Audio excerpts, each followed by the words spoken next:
નમસ્કાર, હું આદર્શ છું. વેલકમ ટુ આદર્શ education society.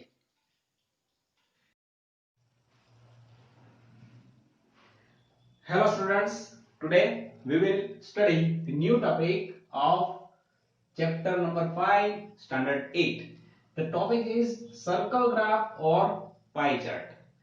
So, till now we have studied about if we have given the raw data, then how we can handle that raw data.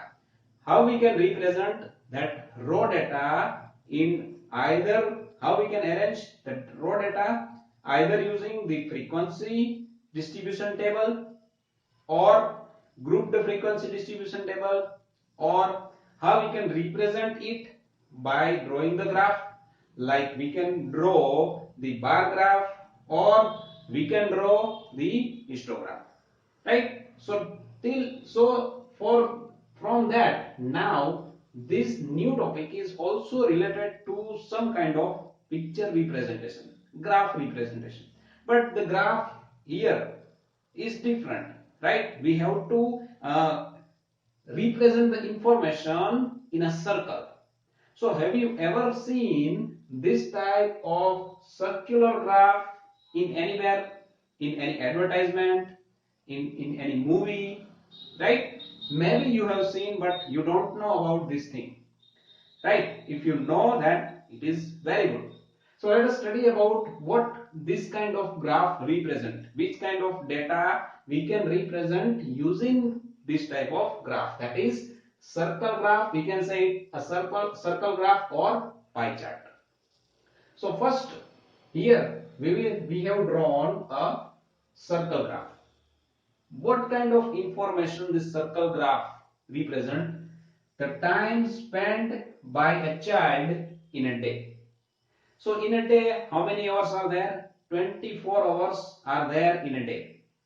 So this circle represent the 24 hours.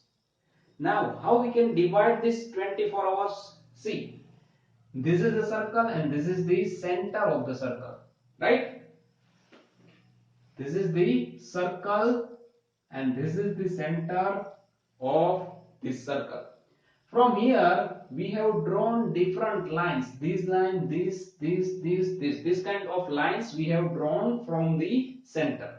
And when we draw these two lines, then this portion such becomes, this portion is called the sector, right? So there are how many sectors? 1, 2, 3, 4 and 5.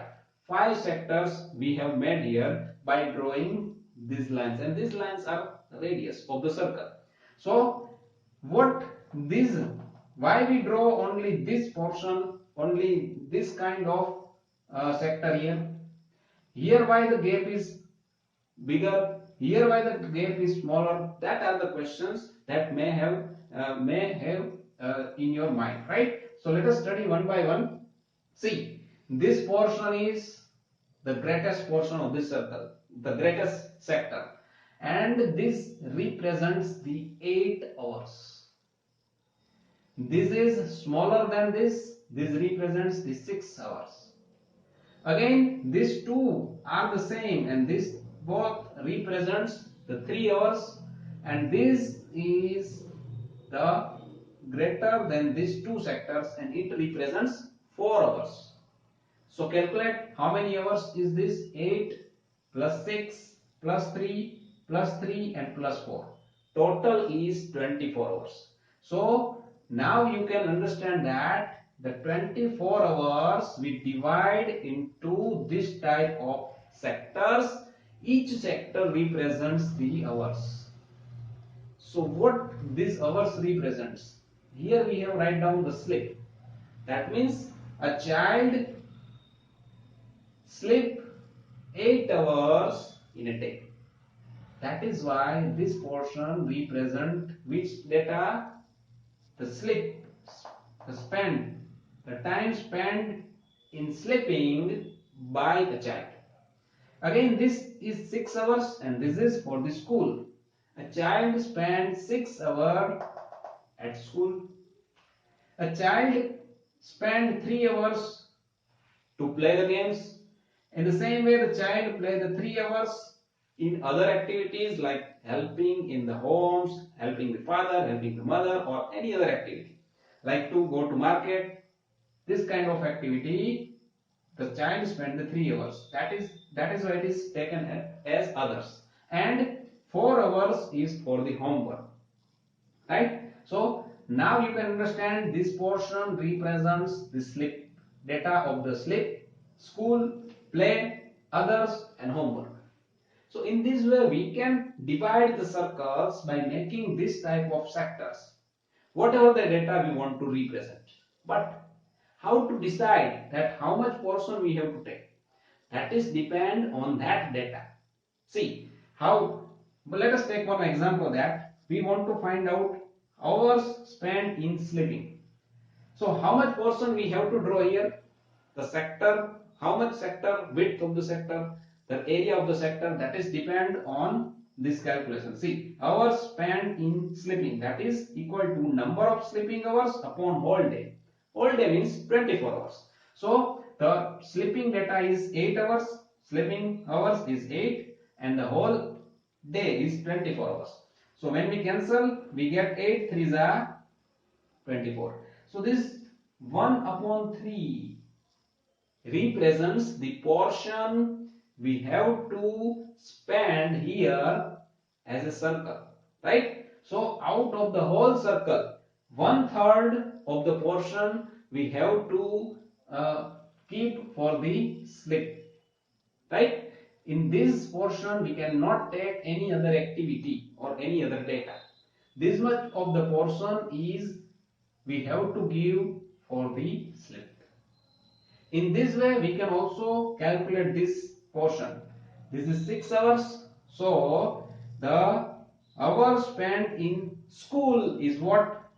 6 hour upon 24 hour. And 6 upon 24 is 4. 1 upon 4. That means from the whole circle, 1/4 part we have to reserve for the school.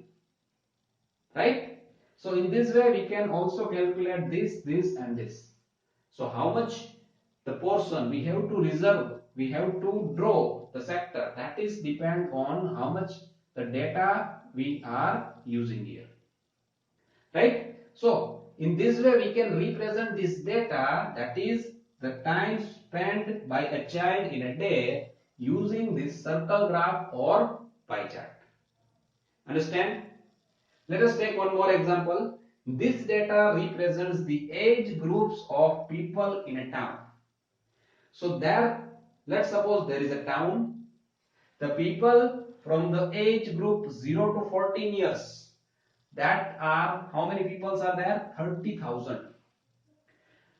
15 to 16 hours, 50,000 people are there, and 60 years and above, 20,000 people are there. So see, you can see only 3 data we represent in this pie chart or in this circle graph. So you can see that this portion 15 to 16 years cover the half portion of the circle, right? That means now we can say that the fraction of this age group will be equal to 1/2, because 1 means the total circle, area of the total circle. 1 means the area of total circle, and 1/2 means the half circle, area of the half circle. So here when we calculate these, let us calculate one by one. First of all, the total people is how much? 50 plus 30 plus 20, that is equals to 50,000, 30,000 and 20,000. Total is 1 lakh. So we have to divide with 1 lakh. So the people with the age 0 to 14 years is equals to, how many people are there? 30,000. And we have to divide it with 1 lakh. That is the total people. So here we get 3 upon 10, that is equals to 0.3. If we convert into decimal, we get 0.3. Now we will calculate the people with the age 15 to 16 years. So this is 15,000. So 15,000 upon 1 lakh, that is equals to 5 upon 10, that is equals to 0.5. And people with the age 16 and above, that is 16 and above is 20,000. So 20,000 upon 1 lakh is equals to 2 upon 10, and by converting it into decimal we will get 0.2. So see, here we get what? 5 upon 10, that is 1 upon 2, that means the half. So here the half circle is covered by this 15 to 16,000 year age group people. That is why we get here 1 upon 2, that is 5 upon 10. Now what will happen if we add all this data? When we add, we get the total 0.2 plus 0.5 plus 0.2 is equals to 1. 1 means the total circle, right? 1 means the area covered by the total circle. And these are the fractions. 3 upon 10, 5 upon 10 and 2 upon 10 are the fractions. Okay, so fraction is what? The portion of the whole, the part of the whole, right? So in this way we can represent this kind of data using the circle graph or the pie chart. Here also in this example also you can calculate the every fraction, that like that we get here 1 upon 3. By school you get another fraction. When we calculate for the play, third, for the others fifth, and for the works sixth, fifth. So by when you add all that fraction, you get the total is equals to 1. So this is all about how we can draw the graph or pie chart. So in next class we will study how we can draw the graph using some of the exercise sum. So this is all about this lecture. Thank you. Thank you for joining us.